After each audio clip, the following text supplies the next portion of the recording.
Good evening, Dave. Do you mind if I ask you a personal question? Rebonjour Pierre, pour ton portrait chinois. Ah, qu'est-ce que c'est? Qu'est-ce qu'on va faire? Ben, c'est si tu étais, il y a plein de si tu étais. Si tu étais une plante. Palmier? Un palmier? Ouais, je suis au soleil, je dure assez longtemps. Si tu étais une matière précieuse. Je dirais le rubis. Le rubis? Ouais, j'aime bien le rouge. Donc... D'accord. C'est vrai que ta couleur préférée. Ouais. Si tu étais une des planètes du système solaire. Il y a les telluriques, les gazeuses. Ouais, mais je pense que je serais la Terre. Hein. La Terre. Ouais, je l'aime bien la Terre. Elle est sympa la Terre. C'est celle qui est le plus habitée au fond. Celle Ouais. C'est elle qui a le plus de problèmes, mais c'est elle qui est la plus belle. En vrai, quand tu regardes les autres, bon, elles sont belles, hein, mais souvent il y a une couleur très dominante. Mais quand tu la regardes de loin, même si elle est bleue, il y a quand même plein de couleurs, il y a plein de choses. J'aimerais bien en voir une identique ailleurs, voir à quoi elle ressemble. Il n'y a pas eu des histoires de... Il y a des histoires actuellement, on trouve des planètes très similaires à la Terre. Ouais. Après, c'est compliqué de voir l'image parce qu'elles sont quand même assez loin. Ouais. Donc, on sait qu'elles ont une atmosphère, qu'elles ont des choses qui peuvent être très très similaires. Mais oui, c'est fort probable effectivement qu'il y ait une multitude de terres, de planètes très similaires à la Terre dans le reste de l'univers. Puis tu te dis, pour avoir créé ça, c'est que elle est parfaite en fait. C'est plein de conditions qui font qu'on en est là. Et donc tu te dis, elle est forcément, même si elle a quelques défauts, mais elle est forcément bonne. Si tu étais un des 7 péchés capitaux, je prendrais la luxure, je pense. Quitte à être un péché, autant se faire plaisir. Au moins c'est agréable. Ouais. Jugé par les autres, mais pour soi, c'est pas mal. Mais la luxure m'intrigue en fait. Elle m'attire pas personnellement, mais elle m'intrigue. Je me dis, qu'est-ce que les gens qui ont ce vice-là font? Oui, parce que c'est pas la luxure, c'est pas. Souvent on le confond, on dit luxure, c'est sexe.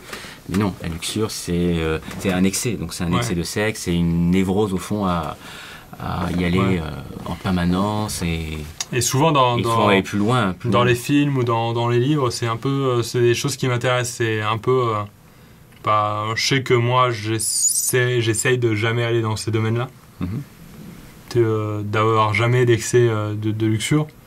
Mais je me dis, vers quoi ça pourrait dériver? Une peur peut-être d'un point de non-retour?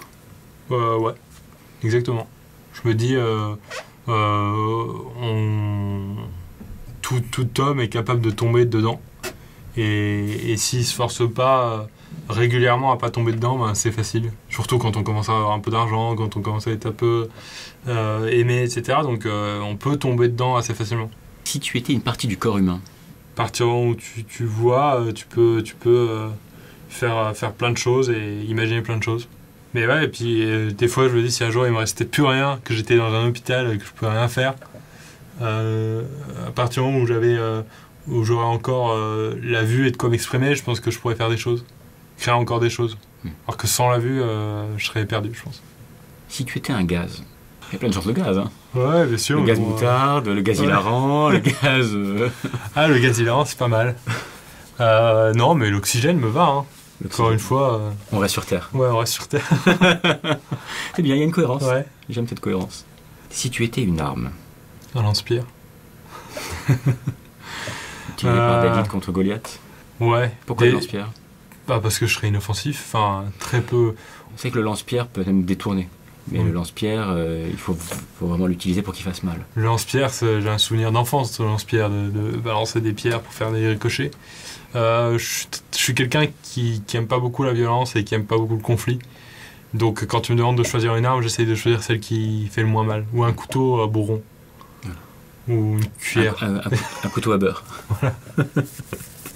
Comme ça en étale, c'est mieux. Voilà. Si tu étais un instrument?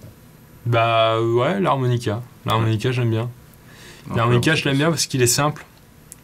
Parce que tout le monde en a un harmonica et personne ne sait en jouer. Mais c'est que la flûte a été un peu imposée à l'école quand on était gamin, mais l'harmonica, c'est toujours un cadeau qu'on nous a fait un moment. Ouais. L'harmonica, c'est l'instrument le plus acheté au monde, le plus vendu au monde.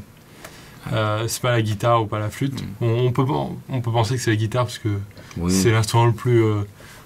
En général, quand tu dis instrument de musique à quelqu'un, il pense tout de suite guitare. Oui, mais guitare quand il y a la démarche.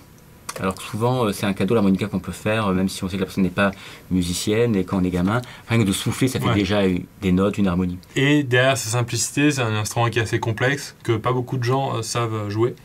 Et que quand tu sais en jouer, t'impressionnes. Et j'aime bien un peu ce côté-là de derrière la simplicité, il y a un truc très complexe. Et c'est même un peu, on peut faire le parallèle avec ce que je fais en vidéo, c'est que souvent j'essaie de faire des vidéos les plus simples possibles techniquement, ou même le fait d'avoir... Souvent j'insiste pour avoir la caméra dans la main, ou tu vois, des fois j'ai des potes qui sont là quand je tourne, ils me disent tu veux pas acheter la caméra, je dis non, j'aime bien le côté faut que ça paraisse simple. Et le côté ouais, je peux le faire. Et l'harmonica c'est ça, c'est je peux en jouer, il suffit de souffler dedans. Et en fait c'est un peu plus compliqué que ça. Si tu étais une lettre de l'alphabet? Le M. Le M. Ouais. Pourquoi? Je sais pas, j'aime bien cette lettre. Je sais pas, depuis que je suis gamin, j'aime bien cette lettre. Elle est au milieu de l'alphabet et je pense que ça a été souvent un repère quand j'étais petit. Ça me permettait de... Je sais que le M, quand j'ai appris l'alphabet, était un repère. Tu vois. Je connais la moitié déjà, il me reste plus que l'autre moitié. Et puis c'est aussi moitié, moyen, c'est tous ces mots-là qui commencent par M et qui sont importants en fait. J'ai toujours eu une attache à tout ce qui était moyen. Est-ce que je dois rentrer dans la moyenne? Est-ce que je dois être au-dessus? Est-ce que je dois être en dessous? J'ai l'impression que mine de rien, des fois j'ai cherché à être dans la moyenne pour être un peu plus discret. Pourquoi? Dans certains domaines. Tu avais peur de détonner? Tu avais peur J'ai eu beaucoup de facilité à l'école au début. Du coup, ça faisait le mec un peu différent dans la classe. Donc je me disais, est-ce qu'il ne faut pas que je sois dans la moyenne pour être un peu plus accepté? Il y a toujours eu ce côté-là de est-ce que je vais le chercher ou pas? Donc des fois, dans certains domaines, je me dis, bon, j'ai pas besoin de faire mieux que ça me va. Et puis dans d'autres, je vais chercher à être un peu meilleur, mais tous ces mots importants, j'ai l'impression qu'ils commencent par M. Si tu étais un chiffre? 13. C'est un nombre. Ah. Mais on peut prendre le 13, hein. Alors on va dire si tu étais un nombre. C'est qu'il est assez complexe. Il porte malheur, et puis aussi, vendredi 13, on dit qu'il porte chance, des fois il porte malheur. Donc il est un peu complexe. Mais... Il laisse pas indifférent. Il laisse pas indifférent. Il est indivisible. C'était mon numéro au basket aussi. Ah, voilà. Effectivement. Si tu étais une devise? On me l'avait demandé en prépa. J'étais en prépa, on m'avait demandé de mettre ça quelque part. J'avais improvisé une devise que je m'étais un peu créée. J'avais écrit « Crois en toi, sinon personne ne le fera pour toi ».